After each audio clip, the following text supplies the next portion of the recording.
They thought he was just a fisherman. They were wrong. When the Iron Fangs threatened his mother, they unleashed a force they never imagined. She never thought a quiet morning at her son's fishing dock would turn into a nightmare. The sound of motorcycle engines shattered the peace at Sunrise Bay Harbor. In just moments, Evelyn Carter, age 62, found herself surrounded by the most notorious gang in 3 states, the Iron Fangs. They weren't known for their mercy, and as their leader circled her like a predator, she could feel her heart pounding against her chest.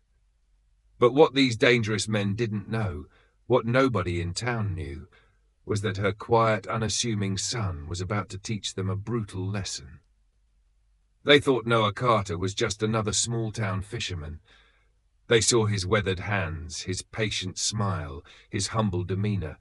They assumed he was weak, someone they could push around, someone whose mother they could terrorize.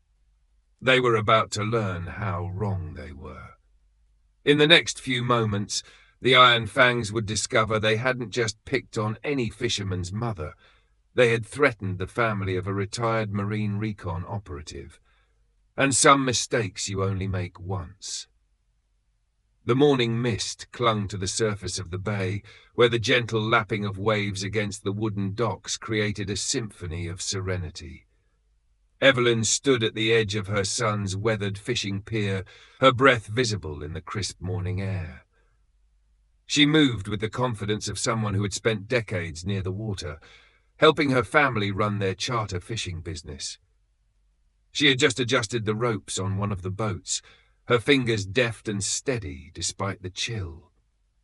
The calm morning shattered as the distant rumble of motorcycles echoed across the water. Evelyn's hand paused mid-knot, her eyes narrowing as she glanced toward the road leading into the marina. The sound grew louder, more menacing with each passing second. Emerging from the fog like a pack of wolves, 7 riders on chrome-plated machines pulled into the gravel parking lot. Their leather vests were adorned with patches of skulls and snarling wolves. The leader, a man with a jagged scar running down the side of his face, killed his engine first. The sudden silence was more threatening than the roar that preceded it. Evelyn straightened, gripping the rope in her hand, as the men dismounted and began walking toward her. She knew of the Iron Fangs. Everyone in the surrounding counties did. Whispers in local diners spoke of their violence, their extortion schemes, and their reign of intimidation. But they'd never come to Sunrise Bay Harbor before, not until today. The scar-faced leader, a man she recognized from a local news segment as Mason Kane, stopped a few feet away from her. He smirked, his expression oozing arrogance. "Well, well," Mason drawled, his voice dripping with mockery. "Looks like someone's grandma is playing with boats this morning." Evelyn didn't flinch. She returned his stare with a calm, steady gaze. "This is private property. Unless you have business here, you need to leave." One of the bikers chuckled, the sound sharp and cruel. Mason took another step closer, deliberately invading her space. "Private property, lady? You've got it all wrong. We go where we want, when we want, and today this little marina." He gestured around him with a leather-gloved hand. "This is our business." Inside the marina office, Tony, one of Noah's employees, watched the scene through a window. His face creased with worry as he reached for the phone and dialed a number he knew by heart. Out on the water, Noah was guiding a family on an early morning fishing trip. His phone buzzed in his pocket, and he answered immediately when he saw Tony's name. "Tony, what's up?" The panic in Tony's voice was unmistakable. "Noah, you need to get back here. The Iron Fangs just rolled in, and they're cornering your mom." Noah's jaw tightened. "I'm on my way." He turned to his clients with an apologetic smile. "Sorry, folks, family emergency. We'll have to cut this trip short." Back at the dock, Mason's smirk widened as he watched Evelyn. Strong words for a little lady all alone. "Where's your family, huh?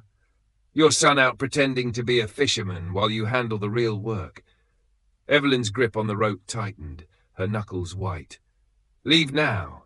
she said, her voice calm but firm. "You don't want to do this." Another biker stepped forward, his leather creaking with the motion. "She's got spirit, Mason. Makes it more fun when they fight back a little." "You're trespassing," Evelyn repeated, refusing to back down. Mason laughed, a cold, hollow sound. "Lady, trespassing implies someone can stop us. You think that's you? Maybe your fisherman's son? Let me explain something to you. Everything here belongs to whoever's strong enough to take it." Before Evelyn could respond, the rumble of an approaching boat engine cut through the tension. Relief surged through her as she recognized the familiar sound of Noah's boat. Mason turned his head toward the water, his smirk faltering slightly as the vessel came into view. Noah guided the boat to the dock with practiced ease. From where she stood, Evelyn could see the subtle changes in her son's posture as he took in the scene.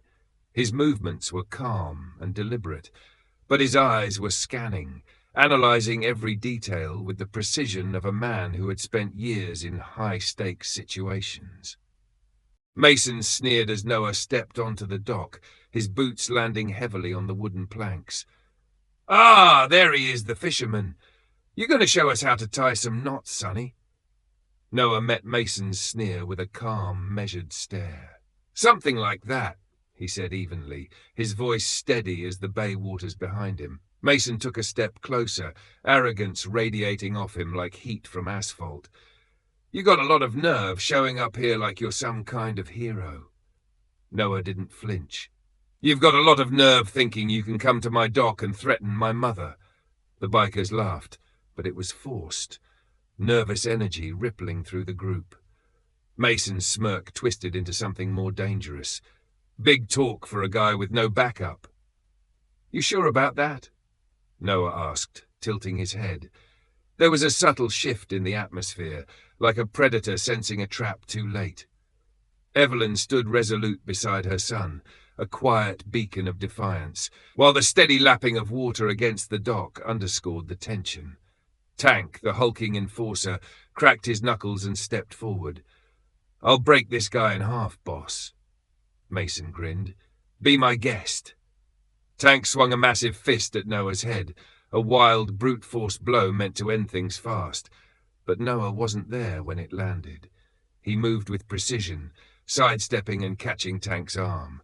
In a blur of motion, he twisted it sharply, forcing the giant to his knees with a pained grunt.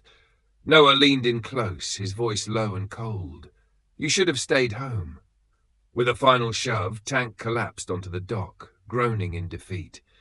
The bikers hesitated, their confidence shaken. Mason's face darkened. "You just made the biggest mistake of your life." Noah stepped forward, his voice cutting through the air like a blade. "No, Mason, you did." Noah didn't respond right away. He walked to Evelyn's side, his expression unreadable. "You okay, Mom?" he asked softly. "I'm fine," she replied, "but they're not leaving." Noah nodded, his gaze shifting to Mason. "You've got two options," he said, his tone even. "Get on your bikes and leave, or find out what happens when you don't." Mason's eyes narrowed. Big talk for a guy outnumbered 7-1. Noah's lips curved into a faint, humorous smile. "Numbers aren't everything." Tank, Mason's largest enforcer, stepped forward, cracking his knuckles. "You've got guts, I'll give you that. Let's see if you've got anything else." He swung a massive fist toward Noah's head, but it never connected. Noah moved with a speed and precision that belied his unassuming appearance.